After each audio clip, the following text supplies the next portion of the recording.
Penyakit yang ada di dada kita ataupun yang di tubuh kita tidak selamanya penyakit itu dari faktor makanan ataupun yang lainnya. Terkadang ada penyakit itu dibuat oleh orang, tersebut kerja setan tadi. Saya dulu punya kawan Bapak Ibu. Kawan saya ini kakaknya itu kena santet. Permasalahannya dulu dia pernah kuliah, kemudian semasa kuliah suka dengan laki-laki. Ya biasa, perempuan suka laki-laki. Kemudian laki-laki ini disukai pula oleh perempuan lain.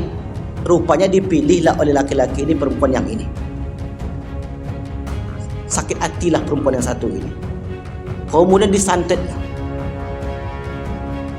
Santetnya bukan hanya sekali. Setelah dia menikah, diupdate santetnya itu. Rupanya bisa gitu Pak Ketua. Bukan status saja yang diupdate. Saya tanya, kok bisa diupdate? Dikirim terus. Ini begitu sembuh ini orang di ruqyah, obat ini itu diupdate lagi. Nah, rupanya cara menghilangkannya kaum muslimin, Bapak Ibu hadirin hadirat yang dimuliakan Allah. Terakhir pembahasan kita tentang kehidupan alam akhirat dari 5 kehidupan yang dilalui manusia. Kehidupan yang pertama, kehidupan alam arwah atau alam roh. Kehidupan kedua, kehidupan alam rahim atau alam kandungan. Kehidupan ketiga, kehidupan alam dunia, kehidupan nyata yang sedang kita lalui saat ini. Setelah kehidupan dunia, kita akan melanjutkan kepada kehidupan barzakh, kehidupan yang sangat panjang sampai datang hari berbangkit. Wa min waraihim barzakhun ila yaumi yub'atsun. Kemudian setelah itu kita akan melanjutkan destinasi tujuan akhir perjalanan kita, yaitu kehidupan akhirat. Kenapa disebut akhirat? Karena terakhir. Akhirat dari kata akhir, karena tidak ada kehidupan sesudah itu. Kehidupan yang kekal abadi selama-lamanya, khalidina fiha abada. Kehidupan ini disebut dengan kehidupan akhirat atau keberadaan di bumi mahsyar, bumi di mana kita akan dikumpulkan. Kita masih membahas buku di jilid yang ketiga, yaitu hari berbangkit, bumi mahsyar, telaga al-haud, hari perhitungan dan hari pertimbangan. Terakhir pembahasan kita ketika orang-orang beriman berada di bumi mahsyar. Bumi mahsyar itu artinya bumi di mana setiap orang akan dikumpulkan. Mahsyar artinya tempat berkumpul.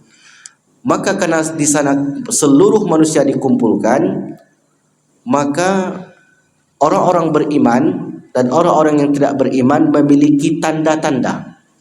Orang yang tidak beriman ada yang dibangkitkan dalam keadaan buta, dalam keadaan ukuran yang sangat kecil, dalam keadaan merayap, macam-macam.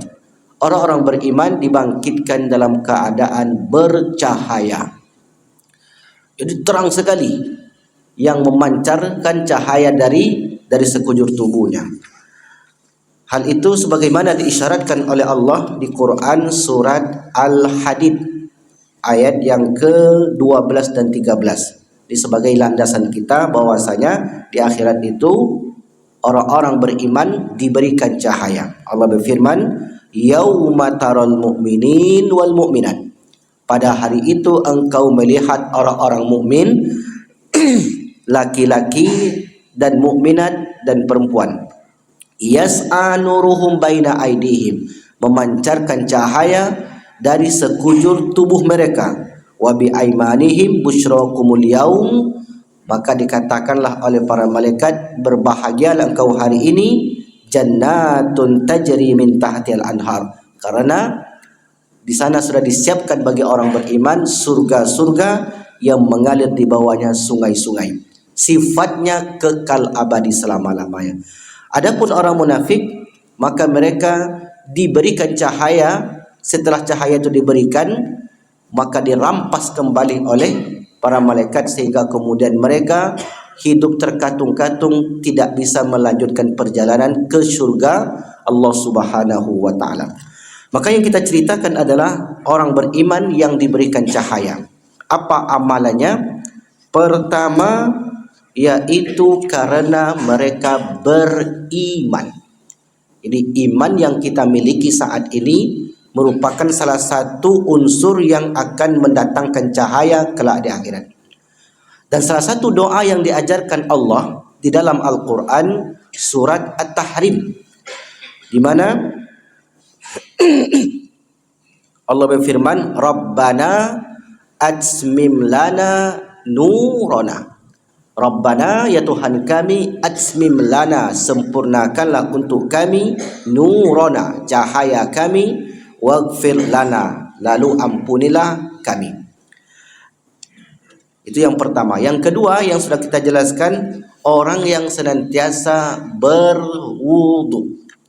Wudu yaitu kita membasuh anggota tubuh. Setiap anggota tubuh yang kita basuh kelak akan memancarkan cahaya. Maka dari situlah Rasulullah mengenali umatnya. Karena umat begitu ramai sejak zaman Nabi Adam sampai nanti akhir zaman. Maka dipanggillah manusia ketika itu, inna ummati, sesungguhnya umatku yuda'auna yaumal qiyamah. Di absen satu persatu. Panggil satu persatu. Maka dari mana Rasulullah mengenal kita Bapak Ibu, sementara kita tak pernah bertemu dengan dia? Salah satunya adalah dengan cara merutinkan wudu. Jadi wudu itu tidak mesti untuk solat. Setiap kita jumpa air dan kita bisa berwudu, maka usahakan senantiasa berwudu. Bahkan kalau kita berwudu sebelum tidur, sebagaimana yang disebutkan dalam Sahih Bukhari, kemudian kita membaca 5 doa. Sebelum tidur kita berwudu, lalu membaca 5 doa. Allahumma aslamtu wajhi ilaika wa fawwadtu amri ilaika wa alja'tu zahri ilaika Allahumma amantu bi kitabika alladzi anzalta wa nabiyyika allazi arsalta. Doa ini kalau Bapak Ibu nanti ingin mendapatkan teksnya, nanti akan saya kirim lagi, tapi dulu sudah pernah kita sampaikan, tinggal di print saja karena sudah kita buatkan PDF-nya. Kata Rasulullah, sebelum itu, sebelum kita tidur, kita berwudu, kemudian membaca doa tadi, lalu kemudian Allah takdirkan malam itu malam terakhir di dunia ini.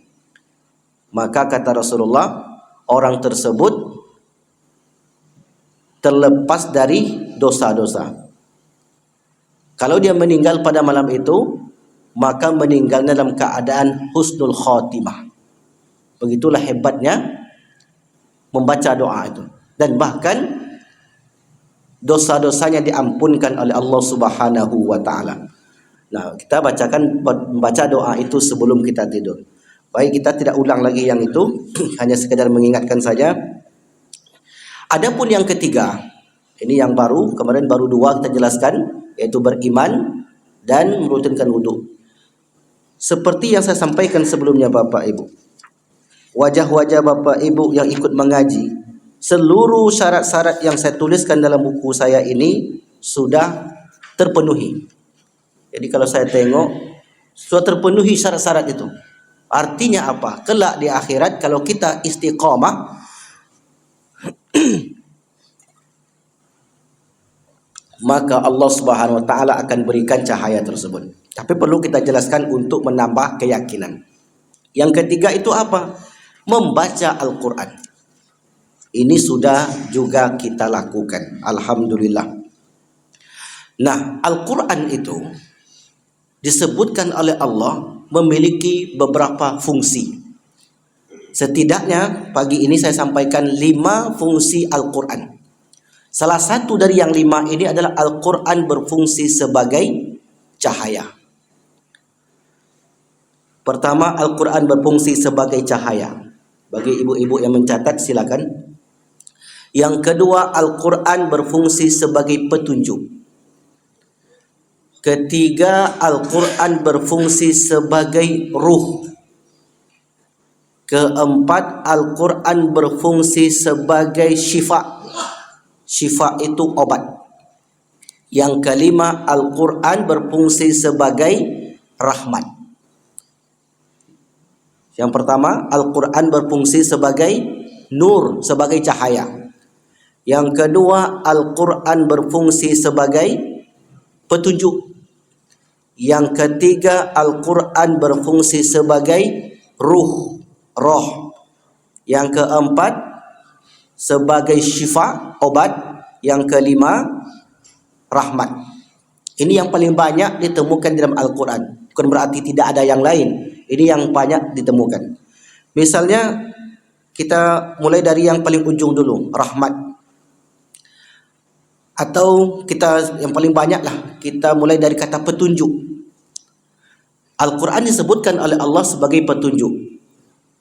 Al-Huda, Nurul Huda. Huda itu artinya petunjuk. Alif Lam Mim, Dzalikal kitabu la raiba fihi huda.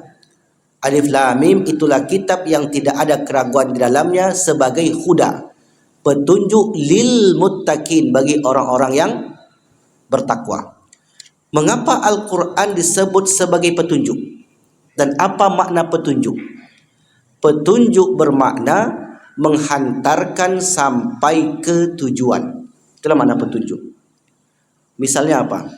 Bapak ibu mau pergi ke suatu tempat jauh, dan tempat itu belum pernah dikunjungi.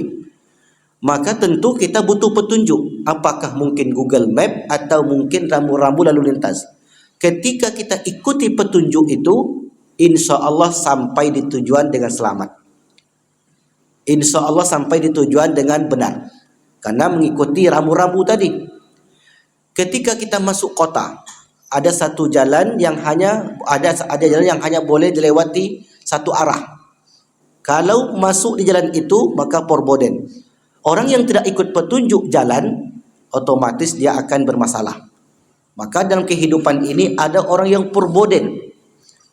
Istilah perboden ini di dalam petunjuk rambu-rambu lalu lintas. Kenapa perboden? Karena dia tidak membaca tanda yang ada di depan jalan itu. Jadi ada tanda seperti strip, itu tanda dilarang masuk. Kemudian dia masuk juga ke sana, maka saat itu dia sedang perboden, tidak ikut petunjuk. Orang yang tidak ikut petunjuk sesungguhnya hidupnya sedang perboden, sedang melawan arah. Apa contohnya?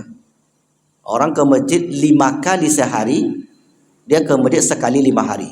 Ini perboden. Sama-sama 5. Ada yang ke masjidnya hanya hari Jumat saja.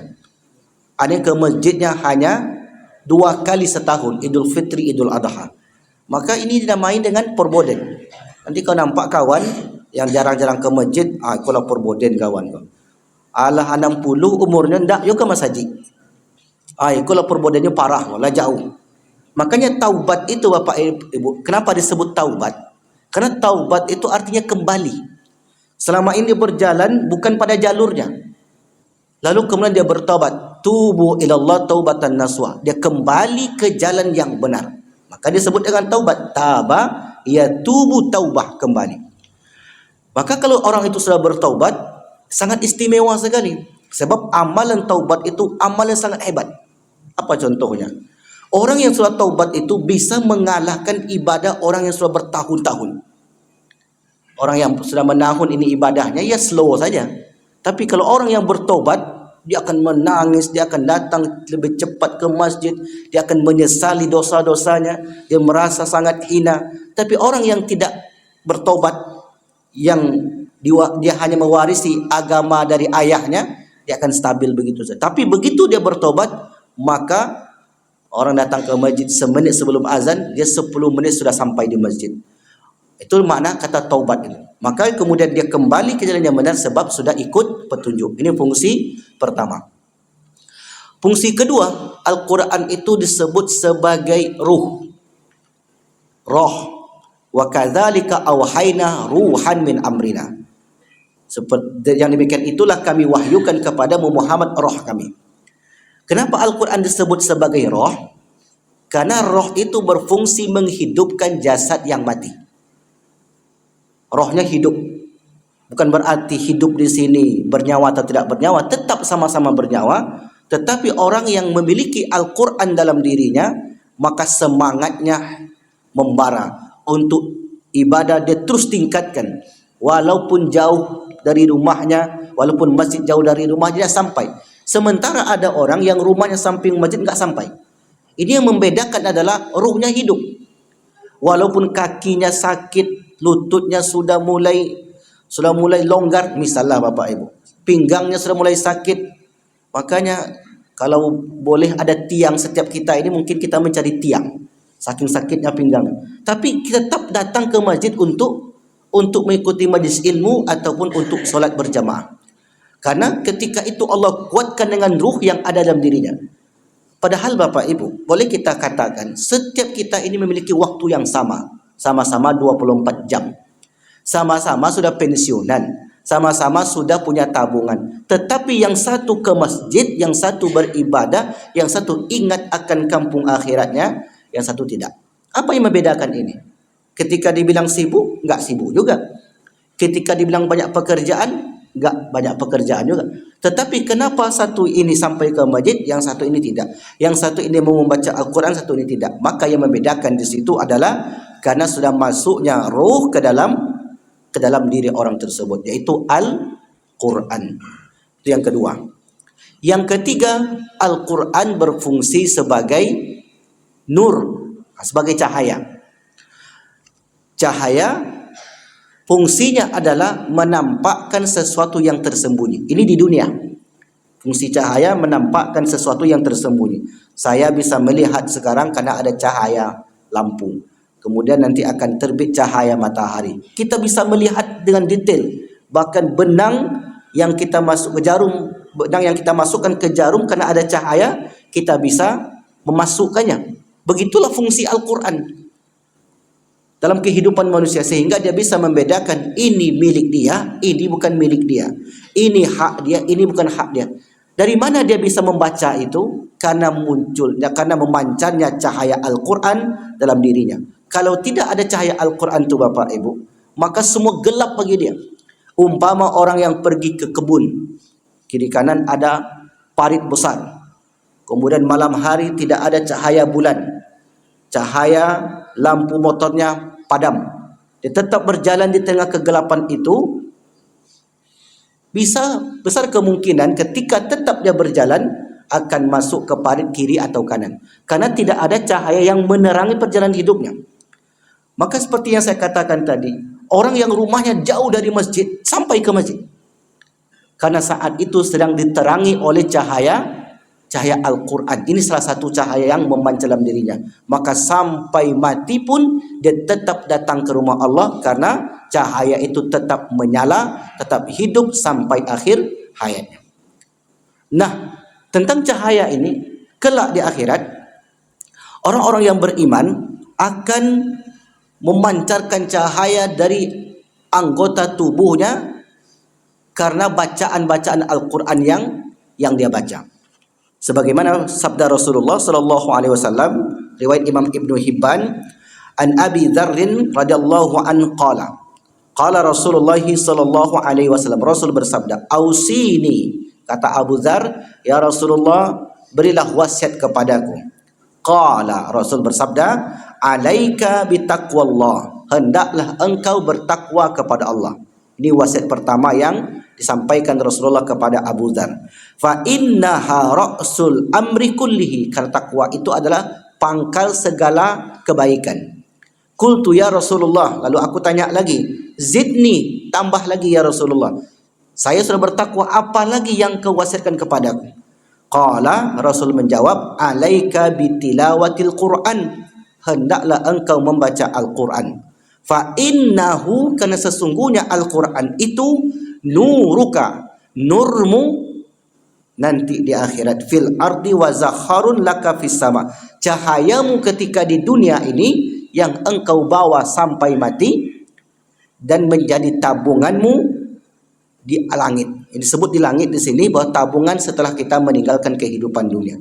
Maka begitulah Allah Subhanahu wa taala menyebutkan tentang Al-Quran memberikan cahaya yang terang benderang bagi orang-orang yang membacanya. Bahkan di hadis yang lain Bapak Ibu, orang yang membaca Al-Quran itu syafi'an li ashabihi man qara'al Quran, iqra'ul Quran fa innahu ya'ti yaumal qiyamah. Bacalah oleh kan Al-Quran, karena Al-Quran itu akan datang kepadamu nanti pada hari kiamat. Jadi Al-Quran itu akan menjadi satu sosok yang akan menemani kita. Bahkan kalau Bapak Ibu kita semua mengamalkan surat Ali Al-Baqarah dan Ali Imran, kita baca semampu kita, misalnya pangkal, mungkin pertengahan, mungkin ujung, kemudian baca surat Ali Imran dan surat-surat yang sampai mungkin terakhir ataupun sebisa kita, maka dua surat ini kata Rasulullah kelak di padang mahsyar akan menaungi orang yang membacanya. Ini bukan amalan bid'ah, tidak. Kenapa dikhusus-khususkan Ustaz? Tak boleh mengkhususkan amalan. Kenapa harus dibaca dua surat ini saja? Ini orang tidak paham dengan hadis Nabi. Hadis Nabi itu mengatakan Iqra'u Zahrawain, bacalah oleh kalian dua cahaya. Disebutkan oleh Rasulullah Iqra'u Zahrawain, bacalah oleh kalian dua cahaya. Fa innahuma, karena dua cahaya itu ghamamatani au ghayayatani, menjadi naunganmu seperti dua sayap burung kelak di padang mahsyar. Kenapa penting cahaya naungan di situ Bapak Ibu? Karena di padang mahsyar itu begitu panas, begitu terik, sehingga kemudian kita merasakan kehausan yang luar biasa. Rupanya ketika kita kepanasan itu, datanglah dua sayap burung yang menaung kita untuk menemani perjalanan selama di padang mahsyar. Nah, dua sayap burung ini ditanya oleh Rasulullah, apa itu ghayayatani au ghamamatani ya Rasulullah? Suratul Baqarah wa suratul Ali Imran. Orang yang mengamalkan surat Al-Baqarah, membacanya kapan saja dia bisa, semampu dia, dan membaca surat Ali Imran. Misalnya Bapak Ibu bacalah pangkalnya Alif Lam Mim Dzalikal kitabul la raiba fihi hudal lil muttaqin, 5 ayat. Karena waktu kita terbatas. Kemudian dibaca pula oleh dia tambah ayat kursi. Karena ayat kursi itu adalah ayat yang paling mulia setelah Al-Fatihah. Ayat kursi itu. Karena di situ banyak nama Allah. Dan setelah itu dia baca pula tentang ujung daripada Al-Baqarah, 3 ayat terakhir. Ditambah pula sedikit dengan surah Ali Imran, diamalkan semampu dia. Maka Allah Subhanahu wa taala akan datangkan nanti Al-Quran itu pada hari kiamat sebagai naungan bagi dia, karena dia mendapatkan cahaya dari pancaran cahaya-cahaya Al-Quran. Itu kata Rasulullah sallallahu alaihi wasallam. Maka kalau ada nanti Bapak Ibu yang mengamalkan itu, baca di Al-Baqarah malam-malam, datang orang melarang, maka orang yang melarang itu sesungguhnya tidak tahu keutamaan membaca surat Al-Baqarah itu. Dan banyak sebenarnya, misalnya membaca surat Al-Baqarah, orang yang membaca surah Al-Baqarah maka rumahnya tidak akan didatangi setan. Kayak kalau Bapak Ibu tengok orang yang meruqyah, disuruhnya kita baca Al-Baqarah.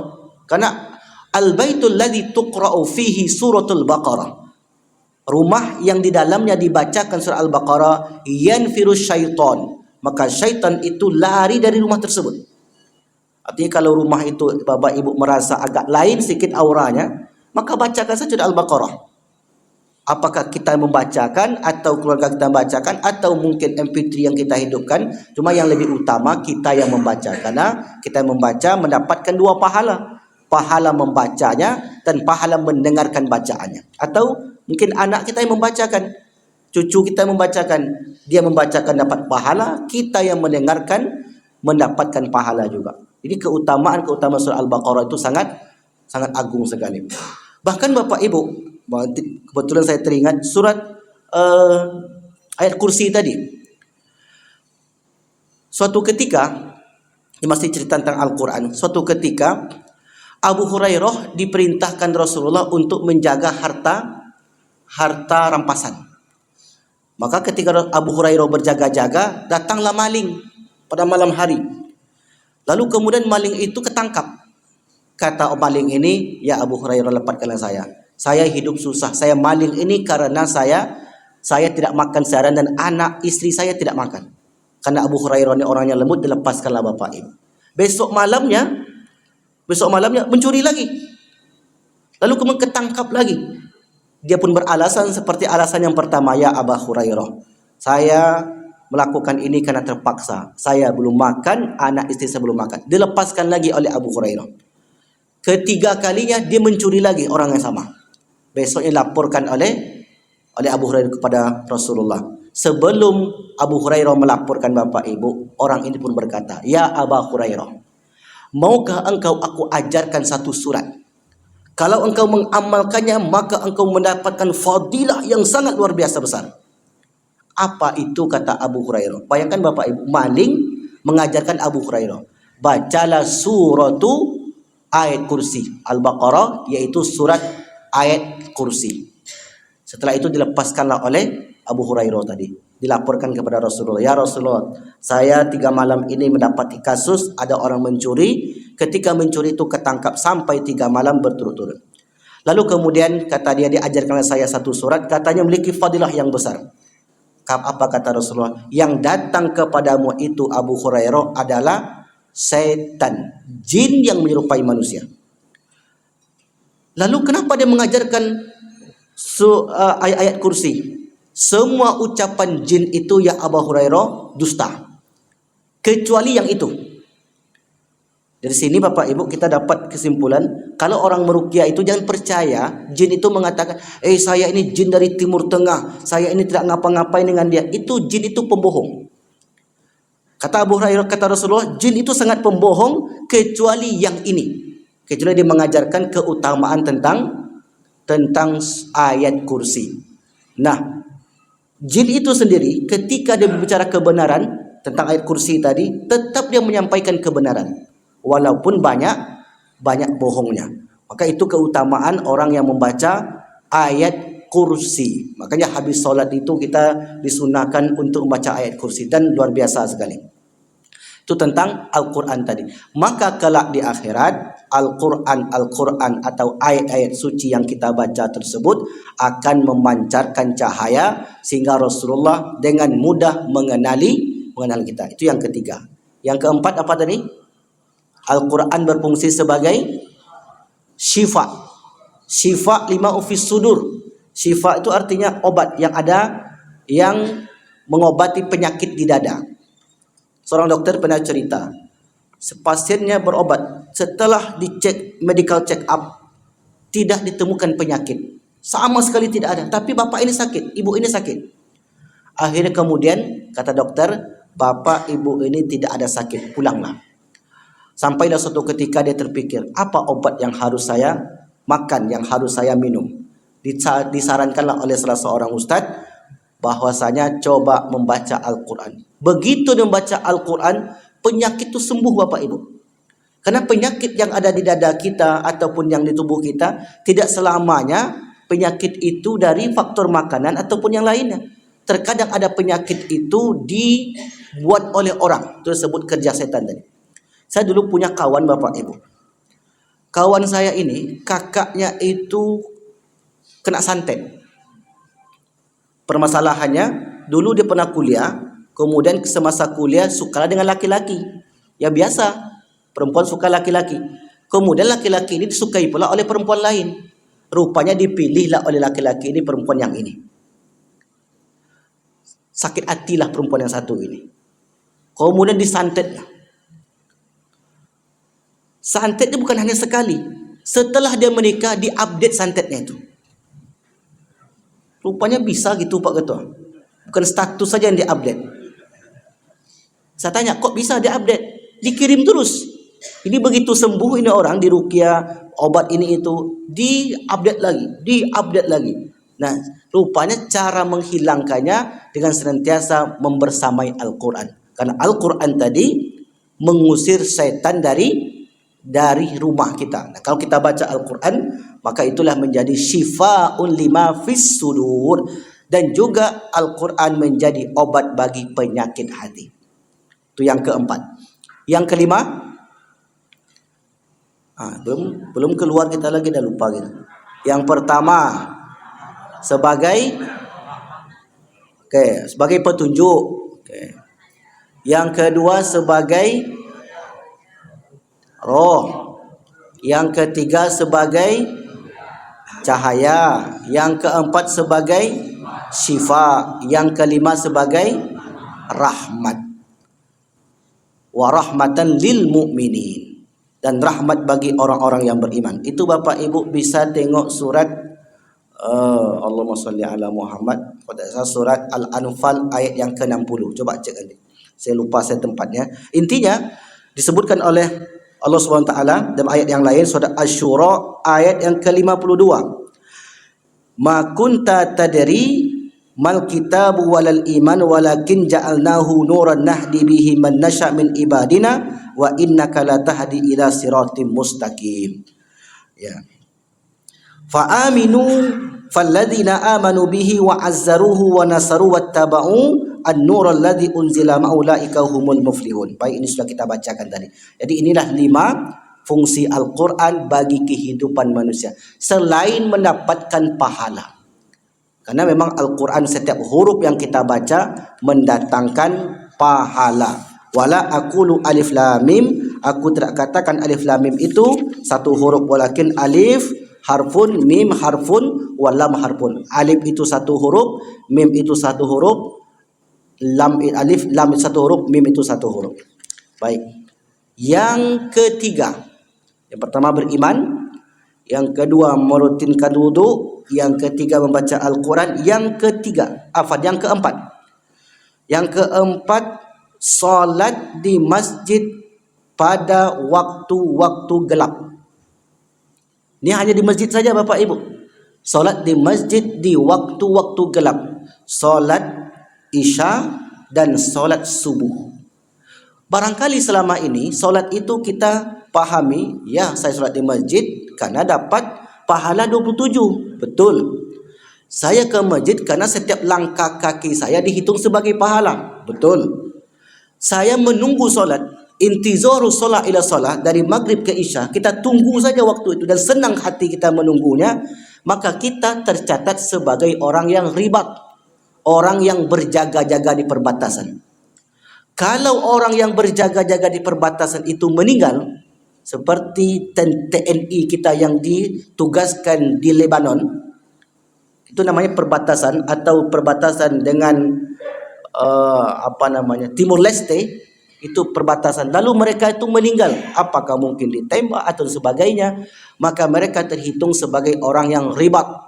Orang yang ribat berjaga-jaga di perbatasan sama seperti fi sabilillah.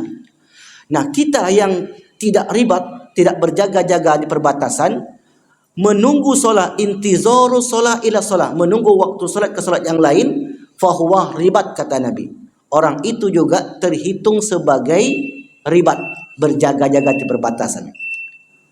Nah, ternyata Bapak Ibu, selain pahala-pahala yang kita sebutkan tadi, orang yang ke masjid waktu Isya dan subuh, kata Rasulullah, Anas bin Malik, dari Anas bin Malik qala Rasulullah sallallahu alaihi wasallam, Rasul bersabda, basyiril masyain, beri kabar gembira kepada orang yang berjalan fi zolami, di waktu gelap, ilal masajid, ke masjid-masjid.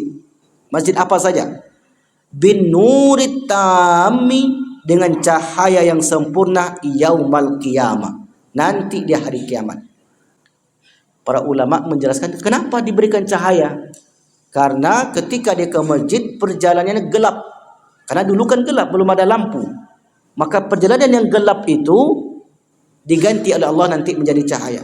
Kalau sekarang Ustaz gimana? Tetap fadilah itu tetap sama. Ketika dia ke masjid meskipun terang benderang, maka karena fadilah waktu Isya dan subuh itu dianggap gelap, kelak di akhirat setiap orang yang solat di masjid di dua waktu itu, Allah akan ganti setiap perjalanannya dengan cahaya yang terang benderang.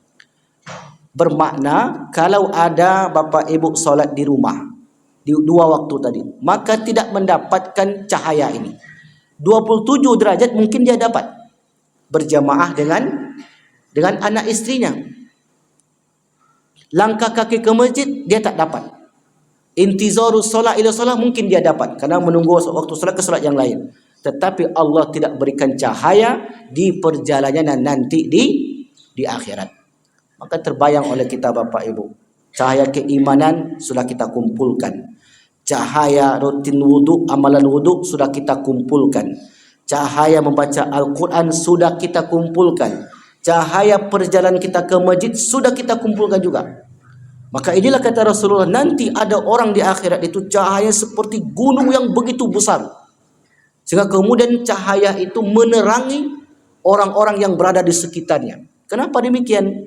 Karena cahaya-cahaya yang dipersiapkan oleh Allah di dunia sudah dia bawa untuk menuju kehidupan akhirat. Baik, ada yang bertanya? Silakan. Di mana, Pak? Ibu-ibu, ya, karena sering pertanyaan betul. Itu yang mau ingin saya sampaikan, agak terlupa tadi. Ada mengatakan, ibu-ibu ini kan salat utamanya di rumah, Ustaz. Di rumah salat utamanya. Bapak ibu yang dimuliakan Allah Subhanahu wa taala, perhatikan. Kalau dia salat di rumah, yang pertama tak dapat dia berjamaah karena sendiri, anaknya ke masjid, suaminya ke masjid, di rumah dia sendiri. Di rumah dia sendiri ini hanya menghindari fitnah. Karena di zaman dahulu ketika perempuan itu keluar, maka banyak fitnah, ditangkapkah, dibunuhkah, karena keadaan tidak aman. Lalu kemudian keadaan sekarang ini rumahnya samping masjid, tetap di rumah mengambil fadilah. Misalnya begitu. Maka ketika dia ke masjid, apa yang dia dapat? Yang pertama, perjalanan ke masjid ini diganti dengan cahaya oleh Allah. Kalau di rumah, ibu-ibu tak dapat. Yang kedua, berjamaah. Ibu-ibu dapat 27. Yang ketiga, perjalanan ke masjid dihitung sebagai pahala, berapa banyak langkah kakinya. Yang keempat, dapat ilmu, karena ada majlis ilmu. Yang kelima, dapat silaturahim. 5. Yang keenam, di Selasa subuh dapat makan soto. Kalau di rumah bayar. Yang terakhir itu yang paling enak. Kadang dapat pula kerupuk gratis kan. Kalau di rumah nggak bisa. Bukan berarti di rumah itu salah. Tidak, kita tidak bicara salah benar.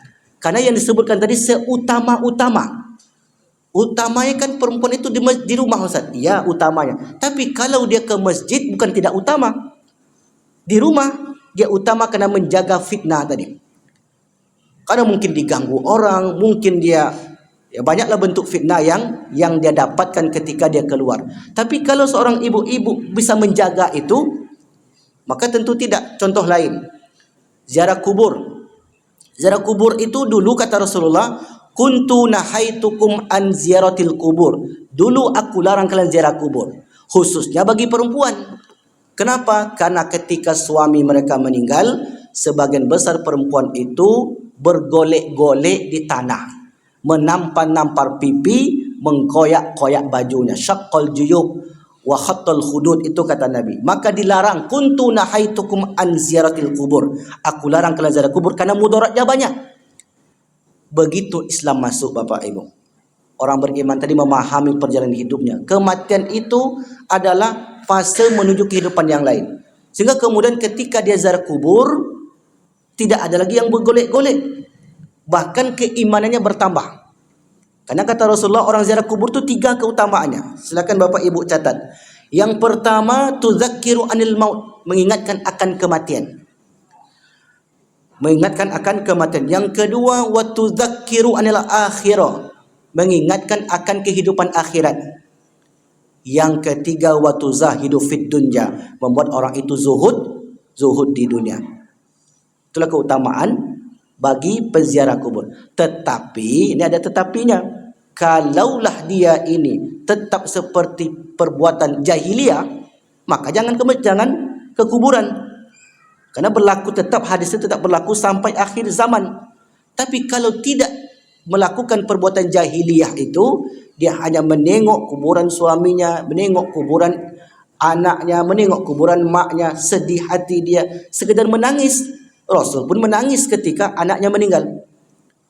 Jadi hadis tersebut tidak salah. Maka yang menjadi pertanyaan kita adalah, apakah utama seorang perempuan itu di rumah? Ya, utama. Tapi ketika dia ke masjid, dia juga mengambil keutamaan-keutamaan yang lain. Artinya apa, Bapak Ibu? Jangan melarang, ibu nggak boleh ke masjid, ya di rumah saja. Nggak boleh ke pasar, boleh. Kadang orangnya aneh Bapak Ibu. Istrinya dilarang ke masjid untuk solat. Tapi kalau ke pasar disuruh istrinya. Mestinya kan berimbang. Okey, laki-laki itu dia yang melakukan semuanya. Dia yang bekerja di luar rumah, dia yang pergi ke pasar, dia mencari nafkah, dia yang mengantar anak. Ini mengantar anak kadang ibu-ibu pula.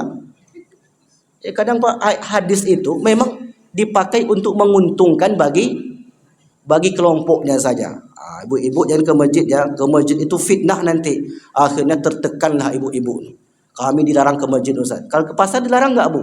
Kami lah disuruhnya. Nanti kalau ibu ke pasar nanti beli ini, beli ini, beli ini, beli ini kata. Mana yang lebih besar fitnahnya, ke pasar atau ke masjid? Ke mall apa lagi? Jadi Bapak Ibu yang dimuliakan Allah, harus bijak dalam memahami hadis tadi. Saya garis bawahi, tetapi kalau ibu-ibu tu ke masjid mengumbar fitnah, ini enggak boleh. Misalnya apa? Misalnya, nanti Selasa subuh pengajian dengan Ustaz Wandi. Saya dah lama enggak jumpa dengan kawan tu. Ada yang mau ceritakan dengan dia. Jadi ke masjid itu pengen bercerita karena tertunda selama 1 pekan. Ada yang mau saya sampaikan kemarin tu, tapi itulah. Sotonya kurang pula minggu kemarin, ini contohnya. Karena banyak yang datang. Tak jadi, akhirnya pulang cepat. Besok saya harus cepat datang lagi supaya dapat duduk samping ibu. Kalau itu niatnya ke masjid tadi, maka jangan. Sampai di sini jelas Bapak Ibu? Nah, oleh karena itu, cobalah. Kalaulah ibu-ibu ini tidak ke masjid. Kalaulah tidak ke masjid, maka siapa pula lah menyiapkan itu dari luar sana? Siapa pula yang menyiapkan ini? Laki-laki bapak-bapak tak mau. Jadi oleh karena itu, kalau ada yang ke masjid untuk mendengarkan ilmu pengetahuan, kemudian ingin silaturahim dan sebagainya, maka dibiarkan saja. Yang penting bagi kita mungkin selaku suami, sampaikan kepada istrinya harus menjaga adab dan etika. Karena terkadang begitu Bapak Ibu, jangankan ke masjid, jamaah umroh kita saja. Jamaah umroh kita sampai ke Mekah loh. Jamaah umroh kita saja ketika mereka berdialog dengan penjual-penjual orang Arab tuh, itu bukan main lagi reaksi body language, bahasa tubuhnya. Karena kita pernah menemani yang begitu. Nah, yang begini memang mendatangkan fitnah, maka jangan. Tapi saya yakin apalagi jamaah kita umurnya rata-rata sudah 60. Laki-lakinya 60, perempuannya 60. Jadi sudah lewatlah masa-masa itu. Kecuali mungkin umurnya 20, ini 30. Itu pun banyak juga manfaatnya. Begitu dia ke masjid silaturahim, disitulah dia berkenalan dengan pasang hidupnya. Banyak yang dapat jodoh, Pak. Banyak dapat jodoh di sana. Wallahu a'lam bishawab. Maka oleh karenanya, mana yang lebih utama? Ketika dia mampu menjaga fitnah-fitnah selama bergaul, maka utama bagi dia untuk datang ke rumah Allah mendapatkan 6 keutamaan tadi. Apa yang 6 itu, Bu Ibu? 27 derajat, langkah kakinya dihitung, silaturahimnya, mendapatkan cahaya, mendapatkan ilmu, dapat soto. Kalau hari Selasa soto, enggak tahu kalau hari Sabtu. Soto juga. Pecel banyak. Wallahu a'lam bishawab. Baik, ada lagi yang bertanya, silakan. Kita tambah satu lagi. Yaitu orang yang tumbuh uban di kepalanya. Sudah semua? Nanti buka peci. Saya pun sudah mulai, Pak. Jenggot saya ada 1 helai. Uban itu jangan dicat warna hitam. Nabi melarang. Tapi kalau selain hitam boleh. Kenapa? Karena uban yang tumbuh di kepala kita, man syaba syaibatan fil Islam, siapa yang tumbuh uban, fakanat lahu nurun yaumal qiyamah, maka uban itu akan menjadi cahaya bagi orang tersebut nanti di hari kiamat. Makanya kalau bapak ibu cat semir warna hitam, hilanglah cahaya itu. Lagi pula kalau dicat dengan warna hitam, rambutnya sudah putih, umur 61, rambutnya putih, dicat rambutnya macam 16. Kenapa tak boleh mensetrika wajah? Umurnya sudah 71, dah keriput semua. Ketika disetrika macam 17, kencang lagi. Orang kalau wajahnya tampak kencang, rambutnya tampak hitam, pikirannya satu, amboku masih muda. Pasti itu Pak pikirannya. Cobalah bapak nanti yang warna rambutnya hitam putih itu dicat hitam mengkilat. Kemudian giginya dipasang dengan rapi, wajahnya yang kerut-kerut itu, mana Pak Matondang? Misalnya distrika semua wajah itu sampai datar, kinclong mengkilat. Ambo rupanya masih 23 tahun. Masih 28 tahun. Umur sudah 82. Pikiran orang nanti akan menjadi seperti itu. Nah, apa kata Rasulullah tentang orang yang tumbuh uban di kepalanya? Naha Rasulullah, Rasul melarang an-naftis syaibi, melarang mencabut uban. Wa qala huwa nurul mu'min, karena uban itu akan menjadi cahaya bagi orang beriman di akhirat.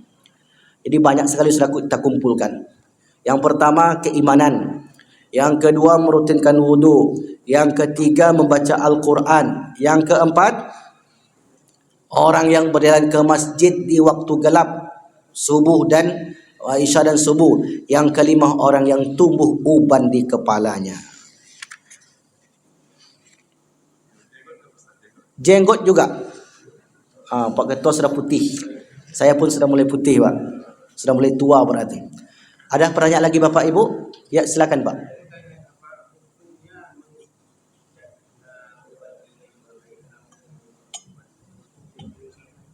Hukum fikihnya. Hukum fikihnya Nabi mengatakan naha, melarang untuk mencabut uban. Mencabut uban. Nah, kenapa?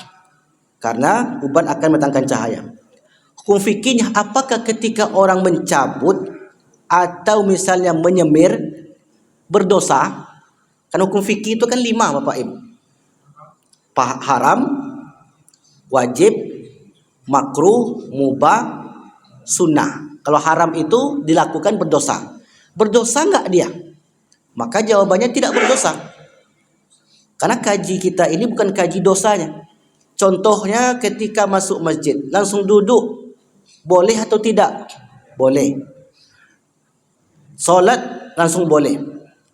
Jadi dalam ilmu usul fikih, larangan itu ada larangan yang berujung kepada perbuatan dosa.